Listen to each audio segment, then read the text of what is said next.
സിനിമയിൽ തിളങ്ങി നിൽക്കുമ്പോഴാണ് മിനി സ്ക്രീനിൽ സീരിയലിൽ അഭിനയിക്കാൻ തൻ്റെ ഇടം കാണിച്ചത്.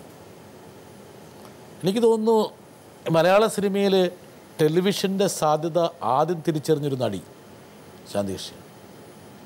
സിനിമയേക്കാൾ കൂടുതൽ വ്യാപിപ്പിക്കേണ്ടിരിക്കുന്നത് യഥാർത്ഥത്തിൽ ടെലിവിഷനാണെന്നും ആ ടെലിവിഷൻ്റെ വ്യാപനത്തിലാണ് ഒരു നടി വീണ്ടും വലിയൊരു തരത്തിലേക്ക് ഉയരുന്നുവെന്നും ആരെങ്കിലും പറഞ്ഞോ അഭിനയിച്ചോളാൻ? അതെയോ? ഇല്ല, അത് എൻ്റെ സ്വന്തമായിട്ടുള്ള ഒരു തീരുമാനം തന്നെയായിരുന്നു. എന്നുവെച്ചാൽ ഞാൻ ഒരിക്കലും അതല്ല പറഞ്ഞേ, ഈ അയ്യോ നമ്മൾ സിനിമയിലെ ആർട്ടിസ്റ്റാണ്, അതുകൊണ്ട് ടി വിയിൽ അഭിനയിച്ചാൽ നമുക്ക് ആ ഒരു സ്റ്റാറ്റസ് കുറഞ്ഞു പോവോ, അങ്ങനെയൊന്നും ഞാൻ I don't know. May be ആ സമയത്ത് ഞാൻ അങ്ങനെയൊന്നും അനലൈസ് ചെയ്തിട്ട് ഒരിക്കലും ജീവിതത്തിൽ ഒന്നും ചെയ്തിട്ടില്ല. അപ്പോൾ അത് വന്നപ്പോൾ it was very good character. അപ്പോൾ ഓൺലി ഡിഫറൻസ് എന്തുവാ, ക്യാമറയുടെ വ്യത്യാസം മാത്രമല്ലേ ഉള്ളൂ. സ്വയം പ്രഭയെ കാണണമെന്ന് പറഞ്ഞ ആളിങ്ങനെ കാത്തുനിൽപ്പുണ്ട്. അത് ശരി. ഓക്കെ ഷമി, ഓർമ്മയുണ്ടോ ഈ മുഖം? പഴയ സ്കൂട്ടറിലെ ഏണാങ്ക ശേഖരൻ. എന്തായാലും 17 വർഷങ്ങൾക്ക് ശേഷമാണ് നമ്മളിപ്പോൾ സ്ക്രീനിലൂടെയാണെങ്കിലും കാണുന്നത്. എന്തൊക്കെയായാലും എൻ്റെ മനസ്സിലും ഈ മലയാളികളുടെ മനസ്സിലും ഇപ്പോഴും ആ സ്വയംപ്രഭയുടെ ആ ഒരു രൂപം, അല്ലെങ്കിൽ ആ കഥാപാത്രം ഇപ്പോഴും നിലനിൽക്കുകയാണ്. അതുപോലെ തന്നെ ശാന്തികൃഷ്ണൻ പഴയ ആ സ്വയംപ്രഭയായി ഒന്ന് വേഷമിട്ടുകൂടെ? ഈ മിനി സ്ക്രീനിലേക്ക് ക്ഷണിച്ചില്ലെങ്കിൽ ശാന്തികൃഷ്ണൻ എന്ന് വിചാരിക്കുമെന്ന് വിചാരിച്ചിട്ടാണ് സിനിമയിലേക്ക് ക്ഷണിച്ചു, നൃത്തത്തിലേക്ക് ക്ഷണിച്ചു, ഇനി മിനി സ്ക്രീനിലേക്ക് ക്ഷണിച്ചു. ഇനി വേണമെങ്കിൽ ഒരാളെ കൂടെ എത്തിക്കാൻ വേണേൽ വരട്ടെ. ശരിക്കും ശാന്തികൃഷ്ണ എന്ന് പറയുമ്പോൾ എൻ്റെ മനസ്സിൽ വരുന്ന ഒരു രൂപം ഒരു സഹോദരിയുടെ രൂപമാണ്.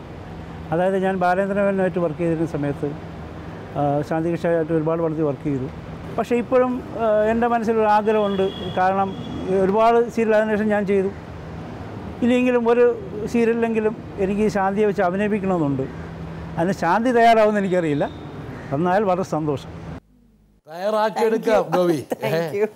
ഓക്കെ ഗോപി, ഇപ്പോഴും ശാന്തികൃഷ്ണ, ഇതൊക്കെയാണ് ശാന്തികൃഷ്ണയുടെ യഥാർത്ഥ നിക്ഷേപം, യഥാർത്ഥ ഇൻവെസ്റ്റ്മെൻറ്റ്. യഥാർത്ഥത്തിൽ ഇത്തരക്കാരെ കൊണ്ട് നല്ലത് പറയിപ്പിക്കാൻ പറ്റിയെന്നുള്ളതാണ്. ഇപ്പോൾ താങ്കൾ വേറൊരു ലോകത്താണ് വിരാജിക്കുന്നതെങ്കിൽ പോലും ശാന്തികൃഷ്ണ സൃഷ്ടിച്ച ഒരു ഇമ്പാക്റ്റ് ഞാനിവിടെ ഈ JB ജംഗ്ഷനിൽ കാണിക്കുക ചെയ്തത്. Thanks to you. അപ്പോൾ ഗോപി പറഞ്ഞിരിക്കുന്ന ഒരു സാധനം, ഇനി ശാന്തികൃഷ്ണനെ വെച്ചിട്ട് ഒരു സീരിയൽ എടുക്കാൻ വേണ്ടി അദ്ദേഹത്തിന് പ്ലാൻ ചെയ്യുന്നുണ്ട്. തയ്യാറുണ്ടോ? കേരളത്തിലെ ഒന്നാം നിര മിനി സ്ക്രീനിലെയും വെള്ളിത്തിരയിലെയും സംവിധായകരാ വന്ന് പറയുന്നത് ചെറിയ കാര്യമല്ല. I am really honoured. കാരണം വലിയ ഡയറക്ടേഴ്സായ കമലും ഗോപിയെല്ലാം എന്നെ ക്ഷണിക്കുന്ന കാര്യത്തിൽ I am really very thankful to them. And ഇപ്പോൾ ബ്രിട്ടാസ് പറഞ്ഞ പോലെ എനിക്ക് അതൊരു ഓണറായിട്ട് തോന്നുന്നു. എൻ്റെ ഒരു ഇത്രയും നല്ല ഡയറക്ടേഴ്സും എല്ലാം എന്നെ ഇന്നും അവർ ക്ഷണിക്കുന്നു. And but I don't know, ഞാനത് ഒരിക്കലും അതൊരു ഫിസിക്കലി മെൻ്റലി എനിക്ക് എന്നെക്കൊണ്ട് ഇനി ചെയ്യാൻ പറ്റുമോ എന്ന് എനിക്ക് പകുതി വന്നു അല്ലേ? പകുതി അന്നേ തൊട്ടേ വന്നുകൊണ്ട്, പക്ഷേ വക്കത്തെത്തിയിരിക്കുകയാണ്. പ്രത്യേകിച്ച് മകനും കൂടി പിച്ച് കൂടിയിട്ട് ബാക്കി ആര് പറഞ്ഞാലും കേൾക്കാതിരിക്കാം, പക്ഷെ മക്കള് പറഞ്ഞാൽ കേൾക്കാതിരിക്കാൻ പാടില്ല അല്ലേ? അവസാന കാലത്ത് അവരാണ് നോക്കേണ്ടത്, ശ്രദ്ധിച്ചോളുക. അതെ, പക്ഷെ dance is not so as easy as acting. കാരണം ഇപ്പോൾ ആക്ടിങ് ഡിഫിക്കൽട്ടാണ്, ഓഫ് കോഴ്സ് ഇല്ല എന്ന് ഞാൻ പറയുന്നില്ല. പക്ഷെ എന്നാലും നമ്മുടെ ബോഡിലി എന്താ പറയുക, ഡാൻസിനെ പറ്റിയ ഒരു മെയ്വഴക്കം വേണം. മെയ്വഴക്കം എന്തായാലും വേണം. അല്ലെങ്കിൽ പിന്നെ നമ്മൾ വെറുതെ സ്റ്റേജിൽ കയറിയിട്ടൊന്നും കാര്യമില്ല. ഞാൻ വീണ്ടും അഭിനയിക്കാൻ അല്ല, സ്വഭാവത്തിലൊക്കെ ഒരുപാട് മെയ്വഴക്കമായി, പക്ഷേ ഇനി ശരീരത്തിലുണ്ടോ എന്ന് പറയാൻ പറ്റില്ല. അറിയാൻ പറ്റത്തില്ല. എനിവേ ലെറ്റ്സ് സീ, ബിക്കോസ് നമ്മുടെ ഫ്യൂച്ചർ നമ്മുടെ കയ്യിലില്ല. ഞാൻ അതിൽ നമ്മളൊരിക്കലും ഫ്യൂച്ചർ എന്താവും എന്ന് നമുക്ക് പറയാനും പറ്റില്ല. As of now I am happy with my present situation. അതുകൊണ്ട് എനിക്കിപ്പോൾ ഉടനെ എനിക്കിപ്പോൾ ഒരു ചാൻസ് കിട്ടിയാൽ അഭിനയിക്കും എന്ന് എനിക്ക് പറയാൻ പറ്റത്തില്ല. I am sorry, I don't think I can. I am really happy, I got the offers. But എല്ലാവരോടും നന്ദി പറയുകയാണ്. താങ്ക് യു സോ മച്ച് എല്ലാവർക്കും. തീർച്ചയായിട്ടും അതെ, JB ജംഗ്ഷൻ പലർക്കും ഒരു വഴിത്തിരിവാണ്. ഒരുപാട് ആൾക്കാർ ദുശീലങ്ങൾ പോലും നിർത്തിവെക്കുന്ന ഒരു ജംഗ്ഷനാണ് ഈ JB ജംഗ്ഷൻ.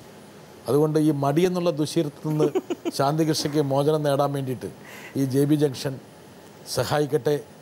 ഒരു കാര്യം ശാന്തികൃഷ്ണൻ മനസ്സിലാക്കേണ്ടതുണ്ട്, ശാന്തികൃഷ്ണനെ ഇപ്പോഴും മലയാള പ്രേക്ഷകർ ഇഷ്ടപ്പെടുന്നു. താങ്കളുടെ യഥാർത്ഥ നിക്ഷേപം ഈ ഭൂമിയിൽ ഈ മലയാള പ്രേക്ഷകരുടെ മനസ്സിലുള്ള സ്നേഹവും അതുപോലെ ബഹുമാനമാണ്. അത് നിലനിർത്താൻ ശാന്തികൃഷ്ണയ്ക്ക് വരും ദിവസങ്ങളിലും കഴിയട്ടെ. ശാന്തികൃഷ്ണയെ കൂടുതൽ സജീവമായ സചേതനമായ റോളിൽ മലയാള പ്രേക്ഷകർ പ്രതീക്ഷിക്കുന്നു. ആ പ്രതീക്ഷയുടെ ഒരു പ്രതിഫലനം മാത്രമാണ് JB ജംഗ്ഷനിൽ അവർ വന്ന് പ്രകടിപ്പിച്ചത്. അതിനോട് അനുകൂലമായി പ്രതികരിക്കട്ടെ എന്ന് പറഞ്ഞുകൊണ്ട് ശാന്തികൃഷ്ണയുടെ മധുരമായ ശബ്ദത്തിൽ ഒരു പാട്ടും കൂടി പാടിക്കൊണ്ട് നമുക്ക് ഈ പരിപാടി അവസാനിപ്പിക്കാം. സ്വർണ്ണമുകിലേ സ്വർണ്ണമുകിലേ സ്വപ്നം കാണാറുണ്ടോ നീയും സ്വപ്നം കാണാറുണ്ടോ കണ്ണുനീർ കുടം തലയിലേന്തി വിണ്ണിൻ വീതിയിൽ നടക്കുമ്പോൾ സ്വർണ്ണ ചിറകുകൾ ചുരുക്കി ഒതുക്കി വസന്തരാത്രിയിൽ മയങ്ങുമ്പോൾ കിലേ സ്വർണ്ണമുകിലേ സ്വപ്നം